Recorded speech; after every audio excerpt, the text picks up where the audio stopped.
ఒకవేళ అక్రమంగా వాళ్ళు ఎవరైనా పట్టాలు చేసుకున్నట్టయితే వాళ్ళందరూ కూడా ఇప్పుడు అప్లై చేసుకున్నట్టయితే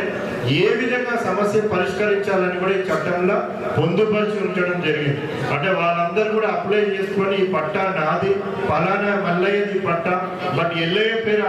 అనవసరంగా వచ్చింది, ఎల్లయ్యకి ఈ భూమికి ఏం సంబంధం లేదు, నేనే మోకా మీద ఉన్నాను, నేనే కబ్జాలో ఉన్నాను, దయచేసి నా మీద పట్టా చేయండి అనేసి వాళ్ళు అప్లై చేసుకున్నట్టయితే దాన్ని విచారణ చేసి, అంటే ఆర్బిటరీగా చేయకుండా విచారణ చేసి ఒక నోటీస్ జనరేట్ చేసి ఆ నోటీస్ ని ఆ సంబంధిత గ్రామ పంచాయతీ కార్యాలయంలో పేస్ట్ చేసి ఎవరైతే అప్లై చేసుకున్నారో వాళ్ళకు ఒక నోటీస్ ఇచ్చి, ఎవరి పేరు మీద అయితే పట్టా ఉన్నదో వాళ్ళకు ఒక నోటీస్ ఇచ్చి, ఆ విలేజ్ అందరూ కూడా విలేజ్ చావడి అంటారు, ఆ విలేజ్ అందరూ కూడా పెద్ద మనుషులు కూర్చొని మాట్లాడుకునే ప్లేస్ ఉంటుంది, ఆ ప్లేస్ లో కూడా నోటీస్ అక్కబెట్టి వాళ్ళందరినీ తహసీల్దార్ లెవెల్లో కానీ ఆర్డీఓ లెవెల్లో ఒక హియరింగ్ కి పిలిపించి